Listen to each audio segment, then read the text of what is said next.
Hey guys, welcome to another episode of the Dumbrill podcast. I'm your host, Daniel Dumbrill, and today I'll be talking to you about the idea of calling COVID 19 the Chinese virus and addressing the increase in xenophobic attacks towards the Asian populations in many Western nations.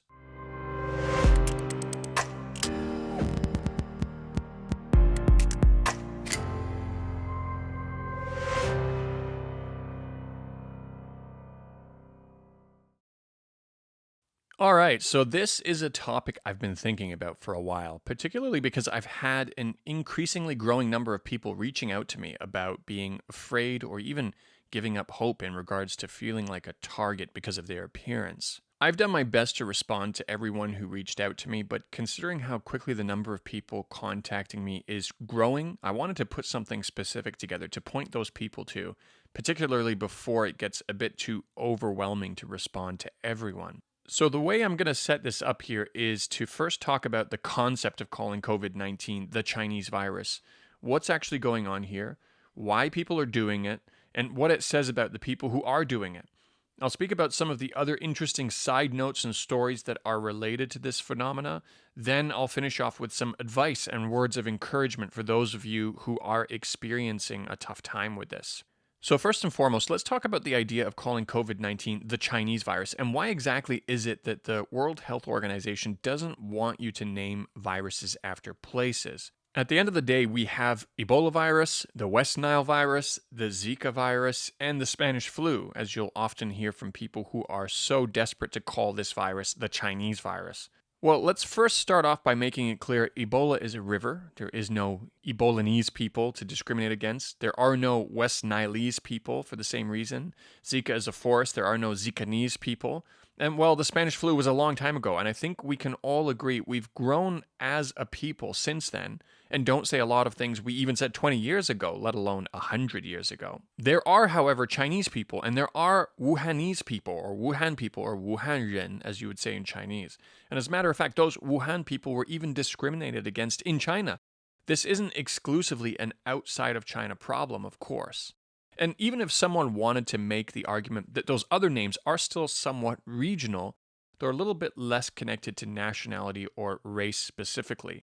And the new naming guidelines were actually put in place by the World Health Organization in 2015. This wasn't something that magically appeared just in time for this virus. You will notice there are some other viruses named after countries like Japanese encephalitis, but you'll also find that the last reference to it by this name on the World Health Organization website is in 2014. And when the spreading of Japanese encephalitis is linked to an increase in attacks on Asian populations, it should really be just as much of a cause for concern. But let's talk about where this new naming guideline came from. Back during the early stages of H1N1, it was popularly referred to as the swine flu. Panicking countries banned the sale of pork, and Egypt went as far as slaughtering all 300,000 pigs in the country.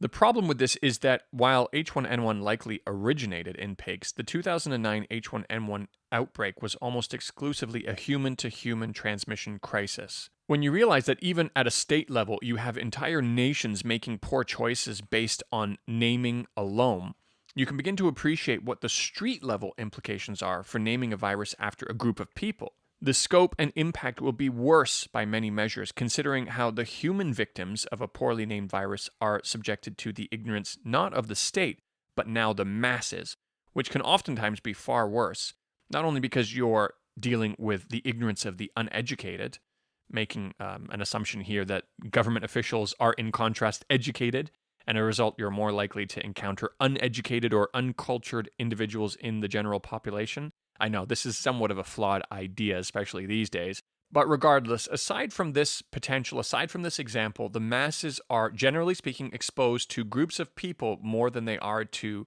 passels of hogs, so the day-to-day implications are far more widespread.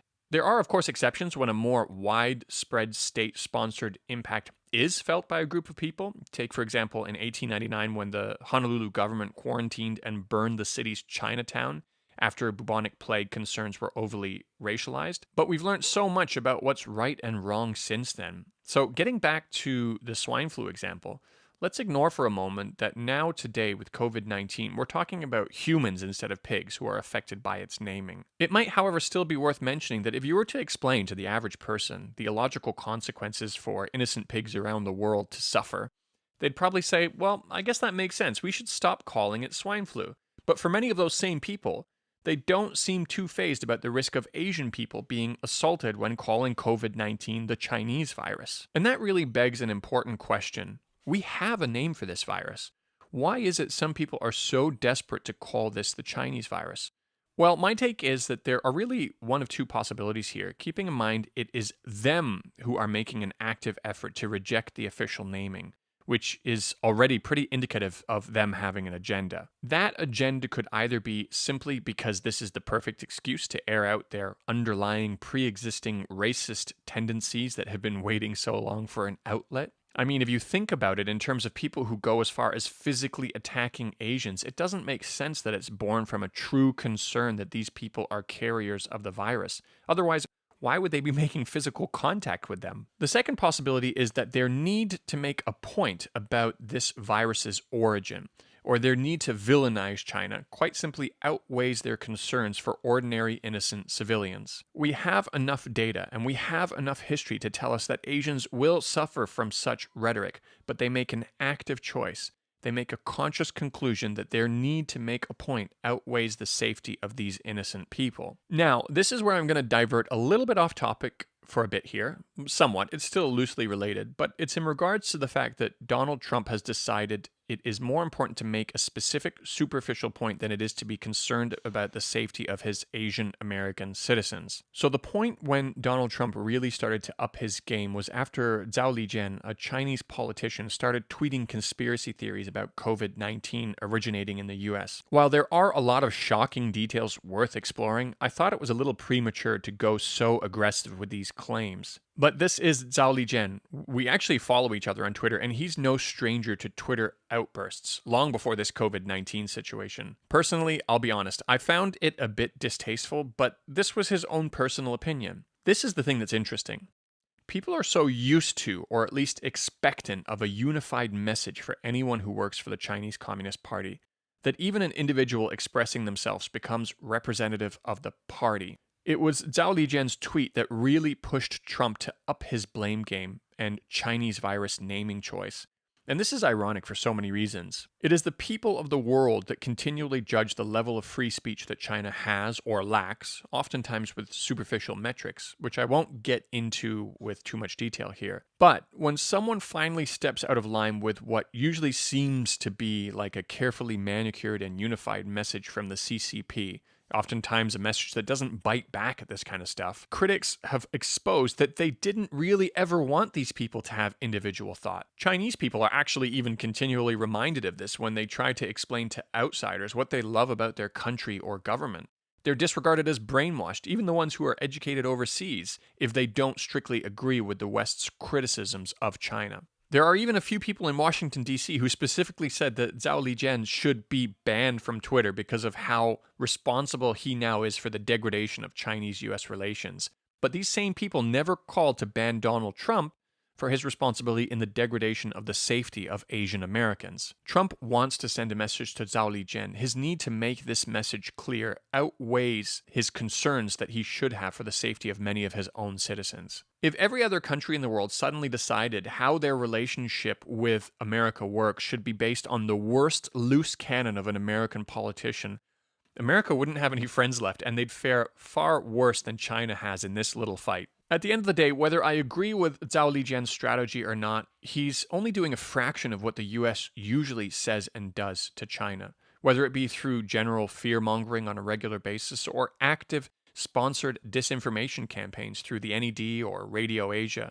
For that rabbit hole, I recommend you look at Max Blumenthal's short documentary on the NED, which is available on YouTube. What the US is doing now is penalizing China for having a politician that stood out, with independent thought, who stepped out of line, who finally bit back, and who once again only did a fraction of what the US usually does. It's not only China that's paying for this, as I mentioned, it's also Asian Americans. Now, I will say the increased noise around a possible foreign origin for this virus, combined with the fact that most new cases in China are now imported, has created a bit of an uncomfortable environment for foreigners in China who are being treated suspiciously by some citizens. China recognized this shift very early on and almost immediately started releasing anti discrimination guides, posts, and even videos that they air in all of the subway stations. I have heard of stories where foreigners were treated suspiciously. I haven't personally experienced this as of yet, but it goes nowhere near as close as what Asians are experiencing overseas. Perhaps more importantly is that in China here, we feel like we are being recognized by the institutions here, and they care about us. They recognize that this is a problem, and they're doing what they can to fix it. Whereas in America, you have your highest power in the country, the leader of your country, throwing its own people under the bus in order to make a point in a personal fight. And this brings me to my final part. How can those affected by this pull through this tough situation? Well, first I'll tell you that with white folks in China being treated suspiciously, particularly after enjoying a level of hospitality and welcomeness in China, difficult to find anywhere else in the world for someone of any other ethnicity, for the first time in their life, they felt a small portion of what it's like to be discriminated against.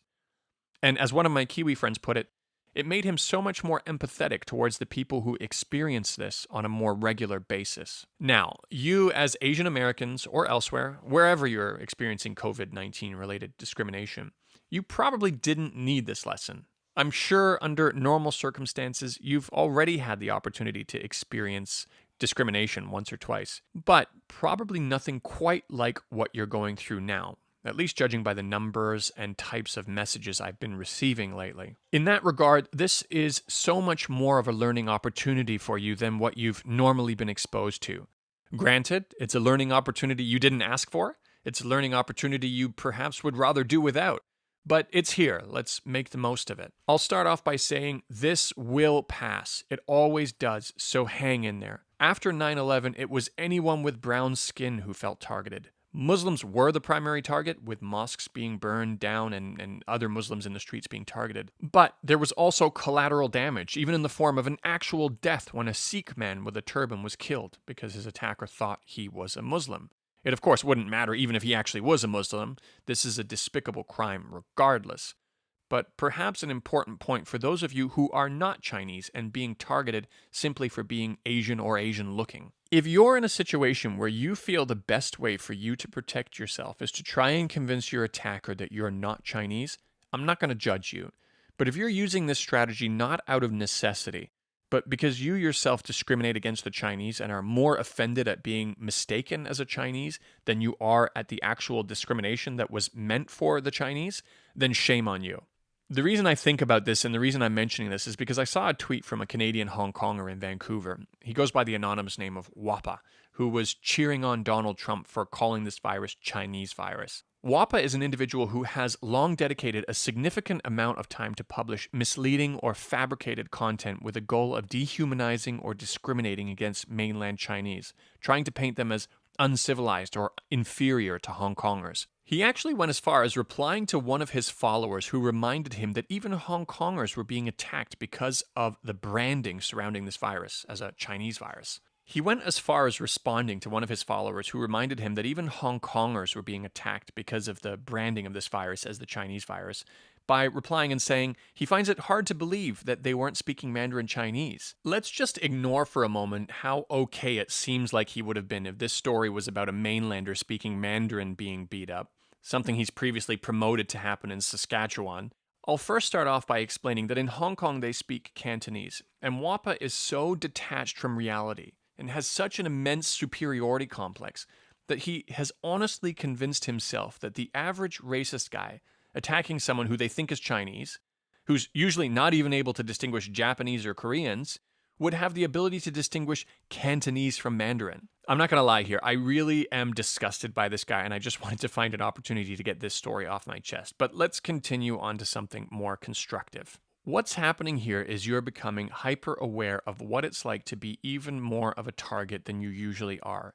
Your ability to empathize with whoever the target is next time should be heightened. Your likelihood of standing up against these injustices against whoever the next group is greater. Your ability to speak about your experiences with mindless discrimination increases. You may not be able to convince the incredibly ignorant to change their ways, but you may be able to speak in a personal enough way to those who are not yet too far gone so that they follow a better path without bigotry and hatred. Your ability to convince the youngsters of today to become more enlightened individuals of tomorrow becomes far more likely as well. When you speak up for a target group which you do not belong to, it's far more powerful than when you ask for discrimination to stop only when you're the target. That's kind of what I'm doing now. I'm brown, and I didn't speak up when I felt the awkwardness in the air after 9/11 or when I suddenly became screened more often at airport security. I took it on the chin. But it's those kinds of experiences that has me speaking out for you now. And don't forget to do the same for whoever else is next.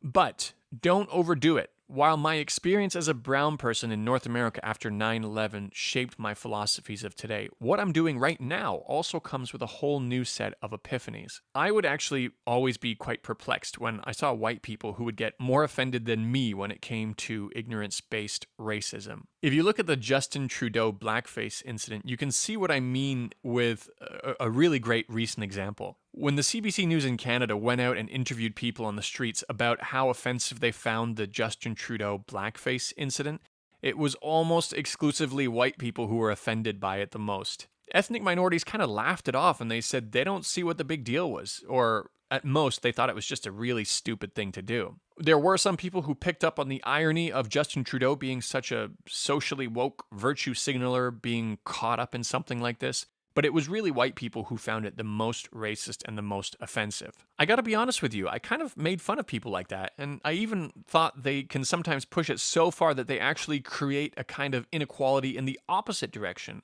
where people suddenly need to walk on eggshells around people like me. But in some ways, after this Chinese virus naming issue, I kind of empathize with them a bit more. Their intentions are coming from a good place. It still can be overdone, which needs to be kept in mind.